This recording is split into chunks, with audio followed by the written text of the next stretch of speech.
Indian administrative law. So today we are about to practice our interactive session that we can convey, we can something learn from your side and you can also learn from your side. So we are going to teach you the Constitution of India, basic Constitution of India. So first of all, I will start from the Constitution of India, right?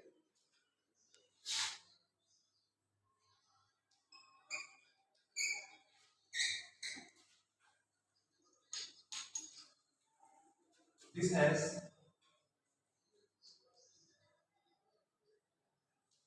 fundamental right.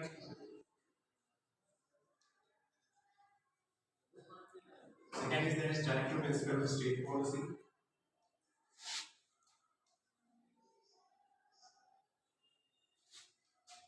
State policy.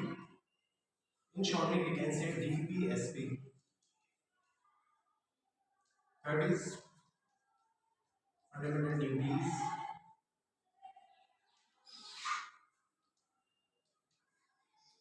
So these are the basic things. Fundamental rights are human rights, basic human rights. If anybody born and brought up in any country, it has some certain rights generated after born in that country.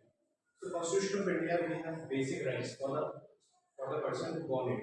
जो भी बच्चा कहीं पर पैदा हुआ, तो जैसे ही पैदा होता है उसके कुछ अधिकार जनरेट हो जाते हैं, उसके जन्म के साथ साथ उसके कुछ अधिकार शुरू हो जाते हैं. तो सबसे पहला जो है वो फंडामेंटल राइट. फंडामेंटल राइट क्या है? ये बेसिक राइट्स, यानी जितने लोग भी पैदा हुए हैं किसी भी कंट्री में पैदा हुए हैं उनके एक राइट शुरू हो जाता है. तो फंडामेंटल राइट जो है वो कॉन्स्टिट्यूशन ऑफ इंडिया में बहुत अहम है कि अगर हम फंडामेंटल हमारा वायलेट हुआ, फंडामेंटल राइट वायलेट हुआ तो हम सुप्रीम कोर्ट जा सकते हैं, हाई कोर्ट जा सकते हैं. सवाल ये इस बात का होता है कि फंडामेंटल राइट्स हैं. तो फंडामेंटल राइट्स सबसे पहली राइट जो होती है वो है आपका right to life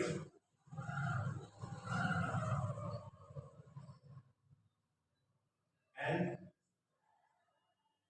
personal liberty. यानी आर्टिकल 21 में दिया हुआ है कि right to life and personal liberty, यानी कि सबको जीने का अधिकार है और इज्जत के साथ जीने का अधिकार. आर्टिकल 21. इसी तरीके से हम बात करें आर्टिकल 19 में इंडियन कॉन्स्टिट्यूशन की, यानी कि freedom of speech and expression, यानी कि हम अपनी बात को कह सकते हैं, अभिव्यक्ति की आज़ादी जिसे कहते हैं. हम बोल रहे हैं, चाहे वो बोलने की जुबान से हो, चाहे लिख लें, चाहे उसे इशारे से करें, ये हमारा कॉन्स्टिट्यूशन को प्रोटेक्ट करता है. तो फंडामेंटल राइट में जो हमारा राइट लाइफ पर्सनल लिबर्टी आता है और freedom of speech and expression आता है, ये हमारी जिंदगी की बहुत अहम है. इसी तरीके से आर्टिकल 25 आता है जिसमें हम लोग कहते हैं राइट लाइफ पर्सनल लिबर्टी के अलावा right to propagate the religion, यानी हम अपने मजहब को फैला सकते हैं, शार्प कर सकते हैं, दूसरे तक ले जा सकते हैं. तो हमारा वो आर्टिकल 25 करता है. इसी तरीके फंडामेंटल राइट्स में जितने भी राइट्स हैं इनको इन्फोर्स कराने के लिए, यानी अगर फंडामेंटल राइट हनन हो रहा है, इसका वॉलेशन हो रहा है, तो हाई कोर्ट आर्टिकल 2226 के जरिए से, आर्टिकल 32 के जरिए से सुप्रीम कोर्ट और हाई कोर्ट अपने हुकूक को लेने के लिए हम अप्लाई कर सकते हैं, पिटीशन कर सकते हैं. तो ये हमारा बेसिक फंडामेंटल राइट है.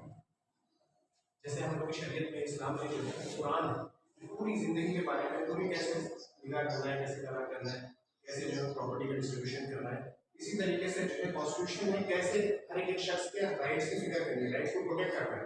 तो हमारे कॉन्स्टिट्यूशन में हमारा कॉन्स्टिट्यूशन जो सेकुलर कॉन्स्टिट्यूशन और भीम राव अम्बेडकर ने इसे ड्राफ्टिंग कमेटी के जरिए से इसे बनाया.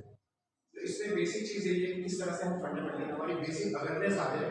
इसलिए आज थोड़ी सी हम लोग आप लोगों की क्लास करने का मकसद ये कि फंडामेंटल इस तरह से और सारे जहाँ भी इंसान पैदा हुआ वहाँ के बेसिक लॉ से वो अवेयर है, बेसिक लॉ साइंस से वो जानता है. तो मैंने जैसे आपको बताया था कि फंडामेंटल राइट.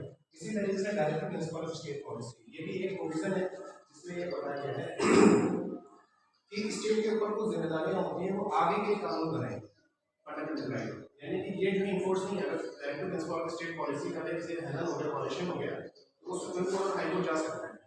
लेकिन अगर directive principle of state policy का हनन हुआ तो वो जो है सुप्रीम कोर्ट हाई कोर्ट नहीं जा सकता, क्योंकि ये एब्सोल्यूट नहीं है, क्योंकि ये जस्टिशिएबल नहीं है, क्योंकि ये एनफोर्सेबल नहीं है.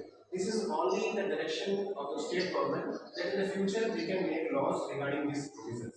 जैसे यूसीसी है, यूनिफॉर्म सिविल कोड है, ये फंडामेंटल राइट के जोड़े में नहीं आते, फंडामेंटल राइट के दायरे में नहीं आते. लेकिन स्टेट इस पर कानून बना सकती है. मेरी बात समझ रहे हैं? स्टेट इस पर कानून बना सकती है, लेकिन ये अगर कानून नहीं बनाएगी, जब लोग इसे नहीं मानेंगे तो ये जस्टिशिएबल नहीं है, इन्फोर्सेबल नहीं. तो हमारे लिए जो इसकी ये डायरेक्टिव प्रिंसिपल स्टेट पॉलिसी है, ये जो है वो एक जो है स्टेट के लिए डायरेक्शन है कि जब भी लॉ और पॉलिसीज बनाएगा तो इनका आप विशेष ख्याल देने का खासतौर पर ख्याल रखिएगा। तो ये ऐसा बेसिक चीज़ें हैं, आप लोग कोई सवाल हो तो पूछ सकते हैं, कोई भी सवाल पूछ कोई सवाल आता है, कोई सवाल हो तो समझ लें फंडामेंटल राइट क्या चीज़ होती है, जैसे कोई इंसान anybody born brought up anywhere